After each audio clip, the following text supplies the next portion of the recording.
أنا شايف إنه إلا شوي كل السوريين يلي عايشين بسوريا عم بنظلموا ظلم كبير، وأنا ما فيني أتحمل إنه أشوف إخواتي السوريين عم بعيشوا يعني بهالحالة هي اللي عايشينها، وأنا هون بأوروبا عايش الحياة بأحسن شكل الإنسان ممكن يعيشه.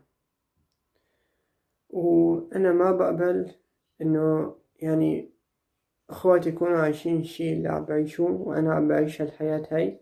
الشي اللي أنا عم بعيشه بريد إنه كمان يعني إخواتي يعيشوا، ولهيك رح هلأ أبلش أحط خطوات، وهالخطوات هدول بإذن رب العالمين يعني بنوصل لنتيجة مليحة. طبعا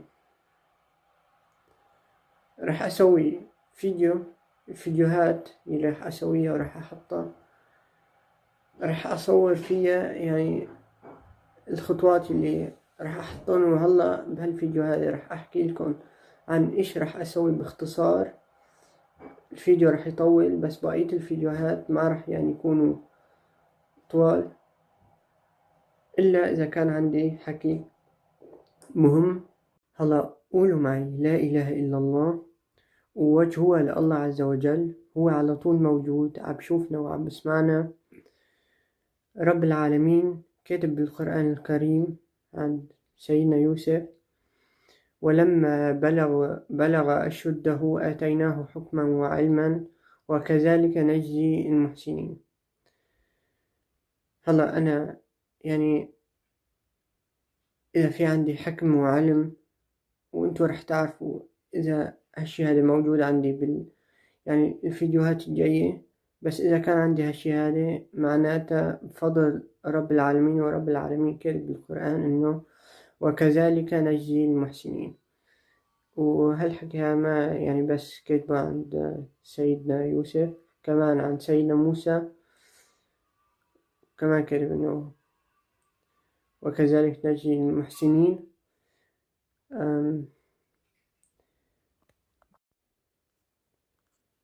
الحكي اللي رح أحكيه أنا أظن إنه رح يفرحكم ورح يعني يعطيكم أمل. هلا الفيديو هذه لأنه يعني أنا عم برمجه وعم بحكي الحكي بعد ما يعني تصرفت الشي اللي تصرفته، بعد ما صرفت الشي تصرفته بعد تصوير الفيديو. أنا رح أحكي لكم إيش هو الشي اللي تصرفته واللي شفته واللي يعني فرحت منه.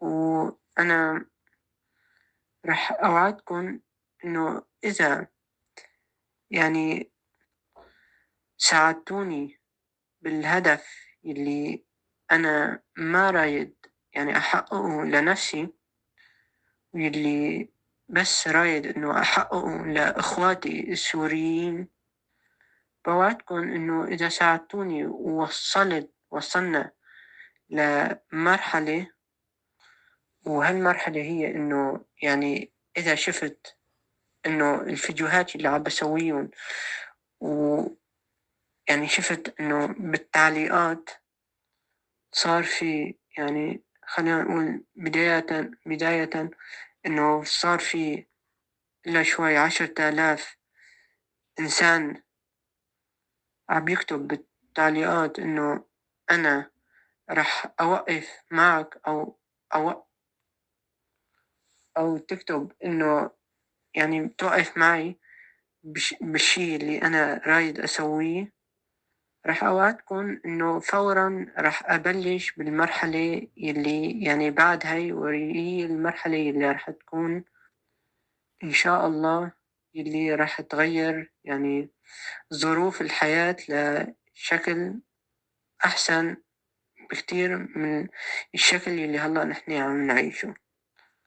هلأ أنا الحمد لله عم بشوف إنه يعني كتير من إخواتي السوريين بيكونوا يعني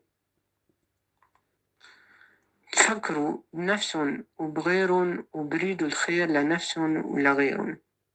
وطبعا على طول يعني بكون في ناس موجودين يعني ما بريدوا غير الدمار لغيرهم والخير لنفسهم، وهالناس هدول أنا ما لي أي علاقة فيهم. وإذا يعني راح يطلعوا لي هيك ناس بطريقي فورا راح أتخلى عنهم، إلا إذا يعني غيروا يعني الطريقة اللي عم فيها وصاروا يفكروا بنفسهم وبغيرهم. بس إخواتي السوريين اللي أنا بكون مثلهم، اللي بريدوا الخير لنفسهم ولغيرهم، اللي عرفت عنهم هو إنه يعني كل مين بريد الخير، بس لأنه كل مين يعني نحن الأندال فرقونا، وكل مين صار عم يمشي بطريقه لحاله، يعني ما عم بيطلع بإيدهم إنهم يسووا شي. يعني هن بريدوا يسووا شي الخير لغيرهم، بس ما عم بيطلع بإيدهم إنه يسووا شي لأنه واقفين لوحدهم. ولو كانوا هالناس هدول يعني مجتمعين مع بعضهم، لكان يعني قدروا يسووا شي لغيرهم. وأكيد أنا من دون تردد متأكد إنه لو كانوا واقفين مع بعضهم فورا راح يتصرفوا يعني الخير للي بيستحق الخير. طبعا إذا وصلنا لمرحلة إنه الأخوة اللي برات سوريا، يعني اللي بأوروبا، اللي بتركيا، واللي يعني برات سوريا، الأخوة يساعدوا الأخوة اللي موجودين بسوريا، يساعدوهم منشان يعني يحسنوا الوضع بسوريا. إذا وصلنا لهالمرحلة هاي يعني راح تكون نتيجة كتير حلوة. وأنا كل اللي راح أسويه هو إنه يعني أحط خطوات منشان نوصل لهديك المرحلة بإذن الله. وإيش هن الخطوات اللي راح أحطهم؟ طبعا الخطوات اللي راح أحطهم ما راح تكون يعني بس من جهة واحدة، راح يعني أتصرف، راح تكون من كل الجهات. يعني إنه الأشخاص اللي عايشين بسوريا راح أتصرف تصرف يعني يوصل لهم الحكي، والحكي بوصل لهم من خلال الإنترنت. يعني مثل ما هلا يعني عم بصور أنا الفيديوهات، أنا بتمنى إنه هالحكي هذا يوصل بالأخير لإخواتي اللي بسوريا، وإنه الفيديوهات اللي راح أصورهم راح يشوفوا فيهم إنه أنا عبروه. يعني بحكي مع إخواتي اللي موجودين هون يعني بأوروبا بهولندا، وأنا يعني وعدتكم إنه إذا وصلنا يعني شفت إنه تعليقات وصلت شي 10,000 شخص وبكون مكتوب فيها إنه أنا واقف معك، وعدتكم إنه راح أنتقل للمرحلة اللي بعدها. المرحلة اللي بعدها هي إنه يعني أسوي منظمة بسوريا، وإذا كان في ضرورة كمان يعني بهولندا. وأنا بتمنى منكم إنه هلا يعني لا تفكروا إنه يعني بس عم بحكي حكي. طلعت إذا بحق لي يعني إنه أسوي منظمة وشلون وإيش بتكلف هالشغلات هدول. طبعا كل شي التكلفة لما راح أبدأ المنظمة كلياتها أنا بالأول راح أدفعها. وطبعا لما بتصير يعني هذيك المنظمة لما نوصل يعني عدد 10,000، وكل مين يعني راح يعرف إنه صار في لهذيك المنظمة وجود، بيقدر يضم حاله أو يضم حاله لهالمنظمة. وطبعا راح يكون في يعني شروط بهالمنظمة هاي منشان يعني يكون في احتياطات حيطينا مشان الدمار، إنه ما يصير في دمار من وراء أشخاص يعني ما بريدوا غير الدمار لغيرهم، ويعني ما بريدوا غير الخير لنفسهم. وطبعا أنا قلت لكم إنه يعني إخواتي السوريين في يعني كتير ناس موجودين بريدوا الخير لغيرهم، ولما يعني بنكون مع بعضنا إنه رح نقدر نحط خطوات أكبر.